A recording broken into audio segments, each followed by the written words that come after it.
રાધે રાધે, જય શ્રી કૃષ્ણ। અલુણા વ્રતની કથા। આ વ્રત ચૈત્ર માસના છેલ્લા 5 દિવસ, 3 દિવસ અથવા 1 દિવસ કરવામાં આવે છે। આ વ્રત કરનારે નાહી ધોઈ શંકર ભગવાન અને પાર્વતીજીનું પૂજન કરવું, એકટાણું કરવું, મીઠા વગરનું ખાવું, વાર્તા સાંભળવી, બ્રહ્મચર્ય પાળવું અને રાત્રે ભોંય પર પથારી કરીને સૂવું। શંકર ભગવાન તપ કરવા નીકળ્યા ત્યારે પાર્વતીજીએ કહ્યું, તમારા વગર આ નિર્જન પર્વત ઉપર હું એકલી કેવી રીતે રહીશ? જુઓ દેવી, મારું વરદાન છે કે તમોને જ્યારે એકલું લાગે અને તમે ઈચ્છા કરશો ત્યારે મારું સ્મરણ કરજો, એટલે તમારે 2 પુત્રો થશે। આમ કહીને શંકર ભગવાન તો ચાલ્યા ગયા। પાર્વતીજીને એકલું લાગવા માંડ્યું એટલે એમણે તો શંકર ભગવાનનું સ્મરણ કરી ને જમણા અંગ ઉપર ચંદનના લેપમાં ગણપતિ અને ડાબા અંગના ચંદન લેપમાંથી ઓખાને ઉત્પન્ન કર્યા। બંને ભાઈ બહેન રમવા લાગ્યા અને રમતા રમતા મોટા થવા લાગ્યા। એક વખતની વાત છે, પાર્વતીજી ઓરડામાં સ્નાન કરવા ગયા અને ગણપતિ તથા ઓખાને બારણામાં ચોકી કરવા મૂક્યા। આ બાજુ શંકર ભગવાન તપ કરતા હતા ત્યાં નારદજી આવી ચડ્યા। આવીને કહ્યું, અરે મહાદેવજી, તમે તો સાવ ભોળા છો।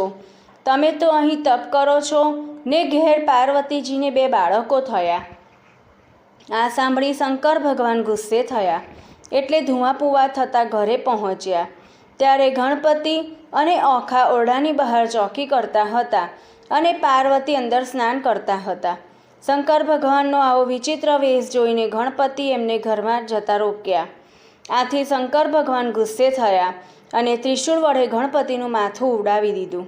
એવામાં પાર્વતીજી સ્નાન કરીને બહાર આવ્યા એટલે શંકર ભગવાને કહ્યું, જુઓ, આ તમારા પાપનું પરિણામ।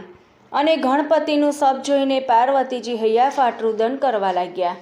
એટલે શંકર ભગવાન બોલ્યા, મારી ગેરહાજરીમાં તમે 2 સંતાનો સી રીતે ઉત્પન્ન કર્યા? આ સાંભળી પાર્વતીજી બોલ્યા, તમે આજ્ઞા આપીને ગયા હતા કે એકલું લાગે તો તમે સંતાનો ઉત્પન્ન કરી લેજો। તરત જ શંકર ભગવાનને પોતાની ભૂલ સમજાઈ ગઈ।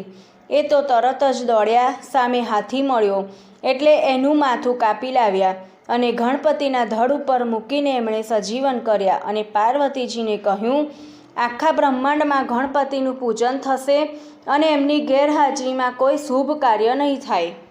આ આખો બનાવ જોઈ ઓખા ગભરાઈ ગઈ હતી। તે કોઠી પાછળ સંતાઈ ગઈ। ત્યાં ઊભી એ તો ધ્રુજતી હતી।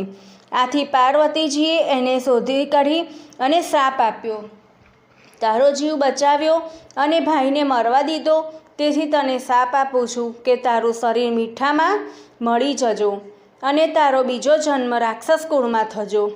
પણ પછી એમને પસ્તાવો થયો અને કહ્યું, પણ તારા લગ્ન કોઈ દેવ સાથે થશે। તારો મહિમા ચૈત્ર માસમાં ગવાશે અને આ માસમાં જે કોઈ મીઠા વગરનું ખાશે એને અખંડ સૌભાગ્ય પ્રાપ્ત થશે।